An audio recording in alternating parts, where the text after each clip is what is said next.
Welcome to my channel Limelight Leaks. Please share and subscribe and hit the bell icon for new updates. Way before TV cameras started rolling and before Thwald ever heard the words Iron Resurrection, Martin Brothers Customs was just another regular garage in Central Texas. No fancy stuff, no red carpet, just a handful of hard-working builders and metal workers sweating over steel. Joe Martin had been doing this for years, making motorcycles and hot rods not for fame, but because he loved Thelines, the feel of the metal, the art off building. He wasn't trying to get on television. He was trying to make things perfect. A lot of weird colors, which to me is really cool. Yalkno. You have your people who like auth reds and your oranges and all your bright colors. Joe had already built a quiet reputation in the custom bike world. I'd even won the Discovery Channel's biker build-off back in the early 2000s. But after the motorcycle craze cooled down, Joe changed direction. He wanted to build cars that told stories, machines saved from rust, reimagined with style, and brought back to life through good workmanship. Around him, a small team grew: metalworkers, welders, painters and friends, most importantly, his brother Jason. Together, they formed the heart of a shop that would eventually become famous. But in these early days, they were just focused on the next job, the next detail, the next happy customer. The shop sat in a regular warehouse in Johnson City, far away from Hollywood lights or fake drama. There were no agents, no producers, and certainly no fans looking through windows. Just bare concrete, custom frames, and the constant sound off grinders, air tools, and classic rock playing through dusty speakers. It was real, it was rough, and it was peaceful. That peace wouldn't last. A small TV team looking for custom shops in Texas eventually came to Martin Brothers Customs. What they saw wasn't flashy, but it was special. Straw's drawings, Jason's metalwork, the close niche mystery. They pitched a simple idea. What if the world could see what we're seeing?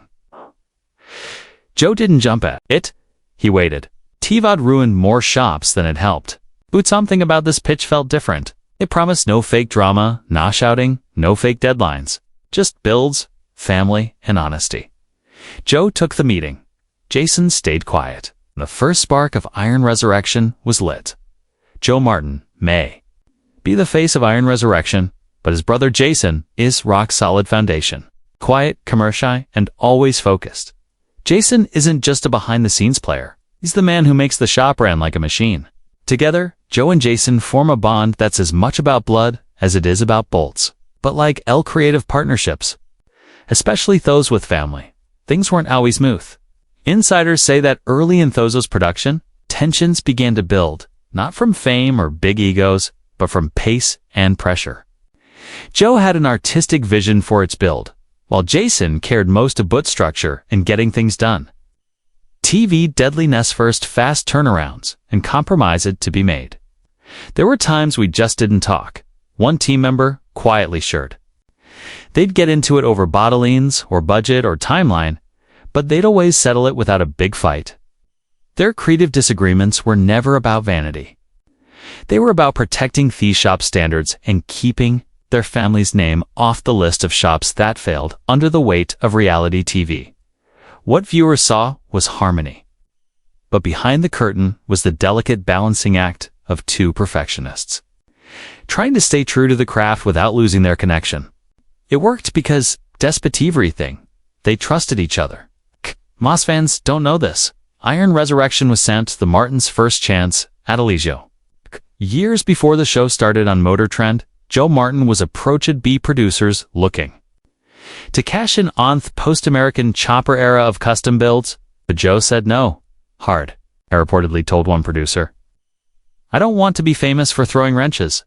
I want to be known for what we build. That philosophy held for years. Joe stayed out of the spotlight, turning down offers because they all wanted drama first, craftsmanship second. What changed in 2015 was control. When a production company pitched Iron Resurrection, they didn't ask for fights or fake deadlines. They wanted to film the real shop, their all work, and the real family behind it. That was Joe's line in the sand. Kisades, but only if they told the true story. It was a risk, but it paid off. Every season of Iron Resurrection shows a few amazing builds, but for every car thought made it to air, there were others that didn't. Client cancellations, parts delays, creative disagreements. Some builds were simply too big for the shooting schedule.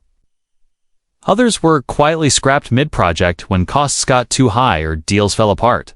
According to crew members, there are full projects sitting in storage that were started with the best intentions only to be shelved when reality got in the way. One insider mentioned a chopped Ford that looked killer, but everything about it went sideways: budget, its timeline, even Thoring harness. The Martins never aired those struggles. Instead, they quietly ate the losses, kept clients happy, and moved on. But behind the polished episodes were real sacrifices, lost hours, stretched budgets, and a constant tug-of-war between quality and their time. For Joe and Jason, the work was always personal, and even when the cameras weren't rolling, the pressure to deliver never stopped. One of the biggest mysteries for fans of Iron Resurrection has always been the quiet disappearance of certain cast members. Kato, the talented upholstery expert, and Shorty, the fan-favorite paint magician, both left the show without much explanation screen. Their absences were brushed off with vague references to personnel liaisons, but behind the scenes, the truth was far more layered.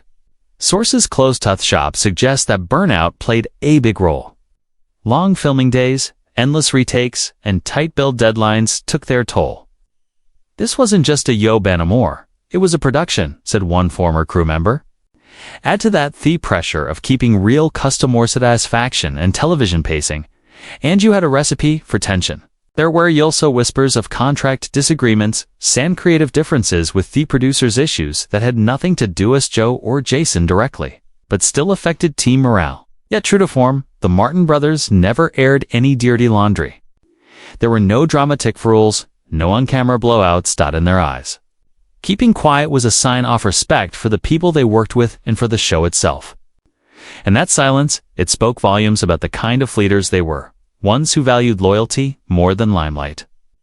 To casual viewers, it looks like the Martins' Just Pull epic builds out of thin air. But the process of picking what goes on Iron Resurrection is more complex and more strategic than fans realize. Joe personally reviews potential builds, choosing based on both passion and feasibility. However, the producers also win, often pushing for certain stories or personalities that will play well on screen. This tug-of-war has created friction more than once. There were times when Joe didn't want to do a car because the bones weren't right, a former staffer explained. But the producers thought it would be a great story arc. Joe has reportedly pushed back hard in those cases, insisting the quality of the build comes before the drama.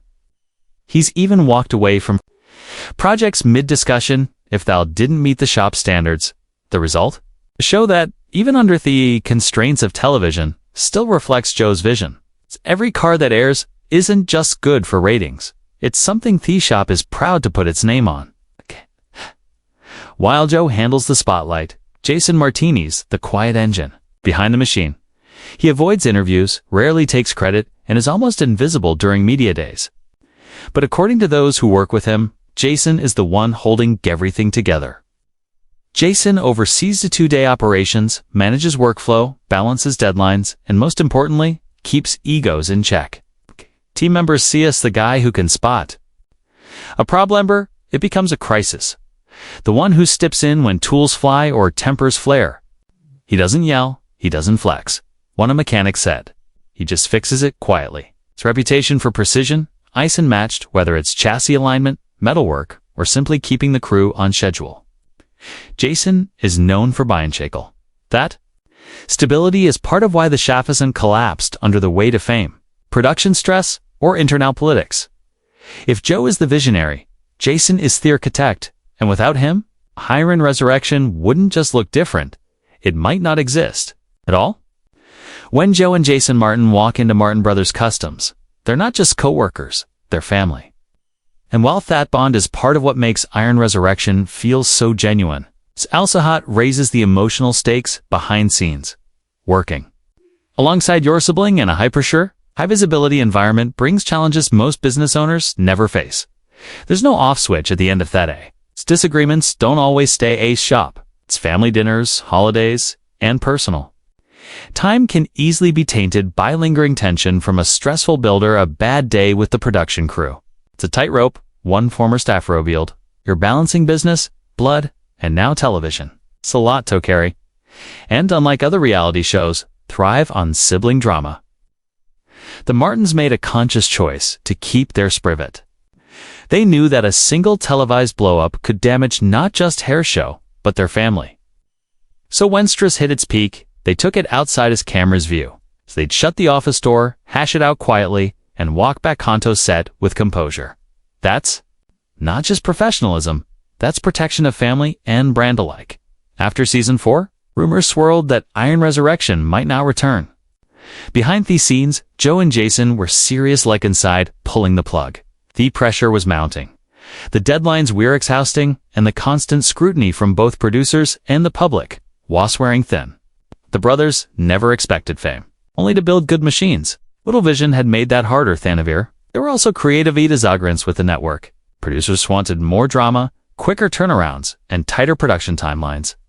Joe and Jason wanted time. Time. To do their work right, to preserve integrity, to actually enjoy what they were doing. This was starting to feel like a job we didn't sign up for. One insider claimed, according to close sources, the Martins sued an ultimatum. Full control of what gets built, how it's filmed, and how it's edited, or they walk. To the producer's credit, they listened. Iron Resurrection came back stronger, but only because Joanne Jason refused to compromise on what mattered most. At its core, her resurrection stands apart from the usual automotive reality fare for one simple reason. Integrity. Joe and Jason Martin don't fake deadlines. They don't rush work for the sake of a camera. They don't stage conflict or invent drama. What you see is what they are, and what you don't see, maybe even more important. Many shows in Thekastam car space sacrifice quality for entertainment, but the Martins take the opposite approach. They'd rather miss an R date than deliver a half-finished build. They'd rather lose a sponsor than mislead a viewer. In an industry driven by hype, they double down on honesty. Kai speak for themselves, Joe once said, and that philosophy extends to how they treat customers, staff, and each other. Iron Resurrection may be a TV show, but for the Martins, it's still a real shop with real stakes and real pride. That's why it works, because when the cameras turn off, the sparks keep flying. The welders keep humming. And the Martin brothers keep doing what they've always done. Build not for attention, but for excellence.